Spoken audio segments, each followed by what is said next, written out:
Tom, it was, I think, sort of mooted to be a very Churchillian speech, and he is, of course, the first world leader to address the Parliament of Ukraine since the invasion began. How do you think it went down? Well, it was extraordinary, the number of standing ovations that the Prime Minister received in the Ukrainian Parliament. Clearly, this is a country that has deep affection for the United Kingdom and, indeed, to a great extent, for this country's Prime Minister as well. There seems to be a personal connection between the Prime Minister of the United Kingdom and the President of Ukraine. We all remember their walk around through the streets of Kiev not so long ago, and indeed harking back to the UK's long support of Ukraine, training Ukrainian troops from 2015 to sending them weapons in more recent months, the first of any European country to do so. This is a strong relationship, and Boris Johnson, in his speech to the Parliament, spoke about when the United Kingdom came under threat, how when we faced the prospect, the very real prospect of invasion, when we faced bombs in London and our other great cities across this country, well, it was then known as our finest hour. And Churchill used those words, finest hour, to describe the fight of the Ukrainians. Shall we have a little listen to what he had to say? There were some who believed the Kremlin propaganda that Russian armour would be like an irresistible force going like a knife through butter and Kiev would fall in days. Do you remember they said that? And people rang Volodymyr and they offered him safe passage out of the country. And he said, no thanks.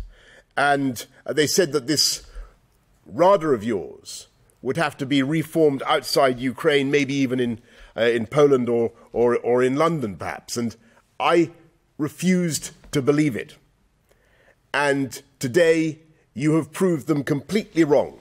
Every one of those military experts who said that Ukraine would fall.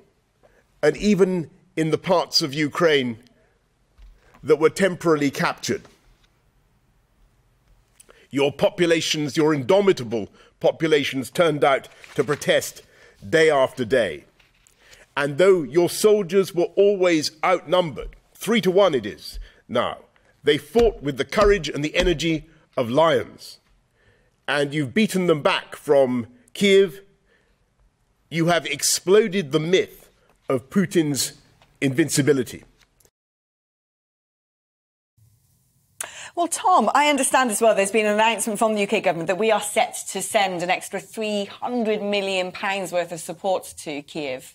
Yes, that's right. The UK is stepping up yet again support in terms of financial and military aid. This is something that has come in many tranches so far, along with our sanctions on Russia. This is not something that's slowing down. If anything, the whole Western world is ratcheting up that pressure and ratcheting up that support. That's coupled with civil society efforts. There was a concert for Ukraine recently. Ed Sheeran's got out a song. You know, all of this sort of stuff is coming together. There seems to be really the United Kingdom at the forefront of this global coalition to support Ukraine in its hour of need.